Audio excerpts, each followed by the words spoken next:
Today's review is about the seasonal 450 auto Firefright, and I hope that these 450s are next. A decision needs to be made on these things, because this weapon right here, I do like. It's fun. It's from this season. You're mostly doing tier 3 nightmares. You have 5 red borders to look for. Once you have 5, you can craft it. And being craftable is a big deal. As far as the shooting experience, it stands out. Well, to me at least. It sounds cool. It looks cool. It's got a unique reticle. And again, Valkyrie 0, that's the shader to rule them all on these haunted weapons. But with that said, like as a whole, unfortunately, Firefright just feels like it's held down simply because it's a 450 auto. I did a lot of testing with some perks, a lot of thinking about this review, and here's where I'm at with these things. And down in the comment section, let me know if I'm just totally off on this. The 450s are fun. I personally like them, but they're very weak. With the sandbox changes to Destiny, there are a couple roles on this thing that I would recommend if you do decide to craft it. With those changes, it's squeezing the most you can get out of this AR. And when we look back, we've been enticed by the Archetype. Braytech Werewolf, we had an entire event centered around one gun. In the early 450s, some of them had double kill perks, double damage perks, like Braytech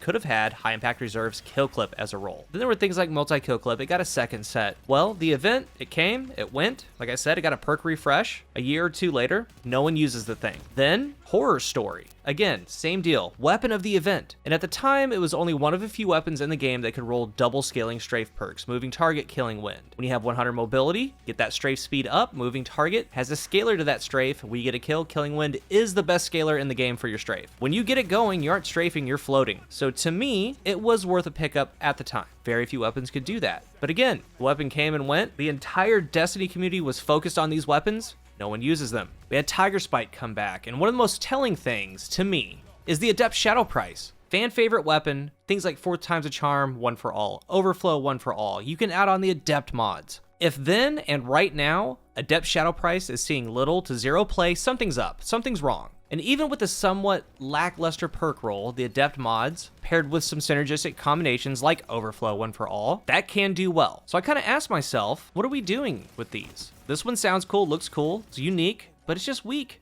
Just like all of them. Within that space, or close to that space, the engagement range, we have better options. And if you walk up 6 or 7 meters, the SMGs are going to be a lot better. And the only truly useful 450 that I can think of, aside from Breakneck when it came out, has been the Carbine. Strictly due to the Warmind cells, but that usage has dropped way down too. And with Firefright, looking at the history, with how they play right now, we can almost assume this weapon's going to have the same exact fate. No one's going to use it. And there are some AR lovers out there. I do want to give this thing a good review for you guys, but most players are using 600s. Summoner Gnawing Hunger. I mean, look what I'm doing with the Radiant Frosty Gnawing Hunger. It's got kill clip, then go Radiant. I'm hitting a 0.5. And then Gnawing Hunger in PvE, that was widely used with Void 3.0. Things like Subsistence Demolitionist. You can do a lot with those weapons. So when you look at Firefright, its perk combinations and what some of these other 450s like Horror Story, Braytech, they just can't compete with it. I haven't seen it at least. So with the struggling Archetype, if you do decide to use this thing, you need to find some things that set it apart. Use it as a tool. They can do some things others can't do, or really elevate it somehow. And Firefright does have a couple of those things. It has one of my favorite traits in the game, Extrovert. Final blows near multiple combatants or near nightmares restores health, just free health. And personally, I'm never taking this thing into trials. I'm never taking it into a GM. And honestly, after this review, it's gonna go in the vault because it's fully crafted, and I don't plan to take it out for a spin anytime soon. And for you, if you are 4 out of 5 on your red borders, maybe just the RNG floats your way with this auto rifle, you might as well finish it. Craft it, see what it's all about. So I'm going to show you the role that I crafted, why I crafted it this way, and there was another one that I was debating to be my main combination. I do have it as a random drop. I got it first, but crafted this one instead, because after using the first roll, I found that it wasn't worth it. So the one I crafted is Max Stability. Stability Masterwork, Polygonal Rifling, Ricochet Rounds, Fragile Focus, Elemental Capacitor. And with Firefright, there are a couple of nice enhanced perks. So first thing, Max Stability on anything feels great. M&K or Controller. It jumps less, and since it jumps less, when you're flinched, the pop from that flinch is less. But the idea is the accumulation of what we know about flinch. With Elemental Capacitor enhanced, the thing that it gives you is an extra +5 to handling, stability, reload, and recoil direction. It gives +20 stat points to your weapon. That's a great perk, only the enhanced version. So with enhanced Elemental Capacitor, it's getting +25 stability on a Void subclass. So I'm getting 96 stability on Void, 71 if not. Auto rifles have the best flinch reduction multiplier in the game at 100 stability, which we're very close to. It's a 0.75 multiplier. At tier 10 resilience, that's a 0.9 multiplier. Double auto unflinching, very cheap mods are 0.7. So 53% flinch resistance. 96 stability, 53% flinch resistance. This is the kind of roll on this type of weapon that stands out. It's also a precision frame, and because it's near max stability while having the best anti-flinch multipliers in the game, you can actually land your shots. And this stability stable, because before, that's what was really painful with these, because once you took a shot from a hand cannon, of course, Memento Mori Ace is the worst, but any hand cannon, could be a palindrome, Austringer, it will flinch you off, you will miss a bullet. Now, it's hanging in there.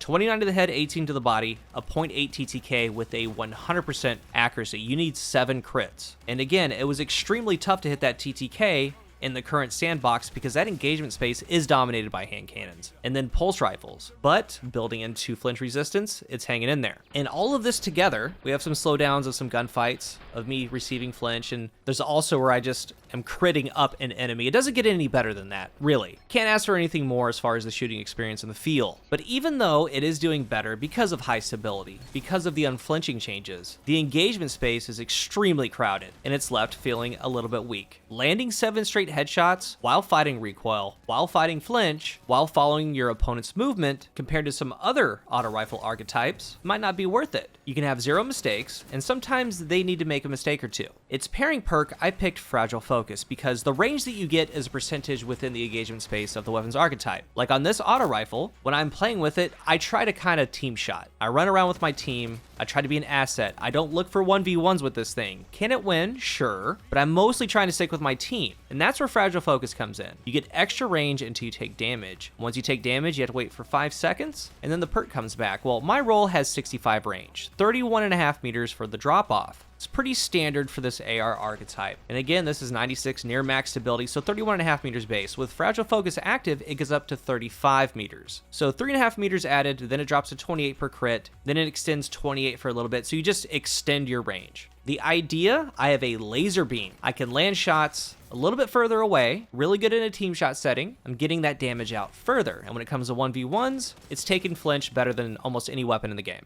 After that, you would need no distractions or a rally barricade. So this is the one that I crafted. The other one that I was thinking about, but I didn't, and I'm going to tell you why, is another stacking combination, Fragile Focus and Adagio. Remember with Adagio, you get a kill, it gets more damage. It's got a slower fire rate though, but it also adds plus 10 range. So you can go max range on this thing with Fragile Focus and the Adagio plus 10 range, and you're squeezing out everything that you can. Then add in Radiant on top of Adagio. It punches that range even further. It takes Adagio to 42 per crit. But the issue that I found is that because it's just weak, when you start getting up to 35, 36, 37 meters, you're starting to get into waters you don't want to be in.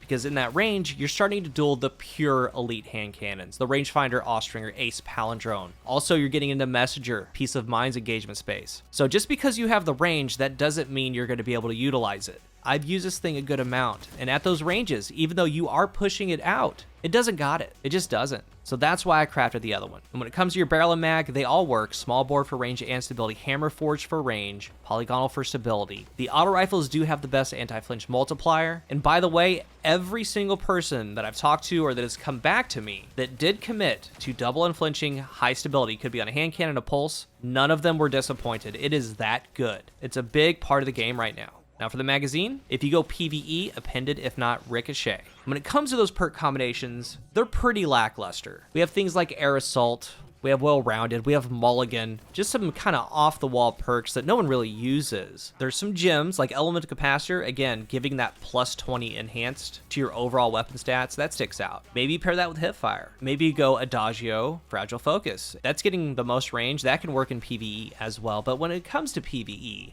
I simply can't really recommend it. It does have things like Osmosis. If you want that in your build, go ahead. It has things like Threat Detector Surrounded, and Enhanced Surrounded is a green light. That's one of the best enhanced perks in the game. You pair that with a spec, it gets 47% more damage when you're within 8 meters of 3 or more enemies. As I was power leveling, I was using the base Threat Detector and base Surrounded. and it was kind of miserable. Sure, I was getting a tad bit more damage, and sure, this is somewhat of an activity where the enemies are matched to better power. They don't just go down in one shot, but I was thinking, A, it's weak, B, in any content, GM, raid, PvP, I don't want to have this thing with 3 or more enemies are within 8 meters of me. I don't, because that's bad news. It would be great on an SMG. And C, if I don't want to be that close to get that bump of damage, and when I do, currently I'm at 30%, it feels really weak. 30% makes me think about other perks because there's Focus Fury. I love Focus Fury. You can go 4 times a charm, Focus Fury, and that's great on paper. But if I'm hitting 30% on a lot of these nights and it's just taking forever, 20% isn't going to be much better. Sure, I could be further away, but that's not changing the outcome. So weak. So unless you want something like Osmosis, possibly Adagio or Focus Fury, maybe you want to get up in there with Threat Detector surrounded. You do you. I think that other AR archetypes and definitely a ton of other weapons just flat out do it better. In the Crucible, I focused mine for PvP because I don't think that the perk pool does it any favors for PvE. PvP has those niche things, making it a laser, accepting flinch, but on the other hand, we have the 2x zoom Scathe Lock. We have Gnawing Hunger, Summoner. A bunch of ARs can do things a little bit better. So that kind of brings me back to the main question here. It's about time a decision's made. Multiple have been put in front of us, and not just in a single aspect of the game. Not just going for a Trials weapon, not just going for a Nightfall weapon. It's been an event weapon, like Braytech, where the entire Destiny community is going for it, and we don't see them. Multiple never get played with again, and I think that this is going to follow the same fate. And for years, it's been 180 scouts, 180 hand cannons, lightweight pulses, 450 autos. Look at what just happened to the lightweight pulses, Bad Juju, Outbreak, the others. They can be good. And there's a line where they do feel better, they do better, but they aren't oppressive, where they have a space. And a small change, just like we saw with the lightweights, can go a long way in PvE and the Crucible. And it's about time the 450s take that leap. If you're new here, remember to hit the subscribe button, and if you are subscribed, thank you so much for your support. Let's talk about Firefright down below and the 450 autos as a whole. And also, am I just way off or am I pretty close? Thank you for watching, and until the next one, I am CoolGuy.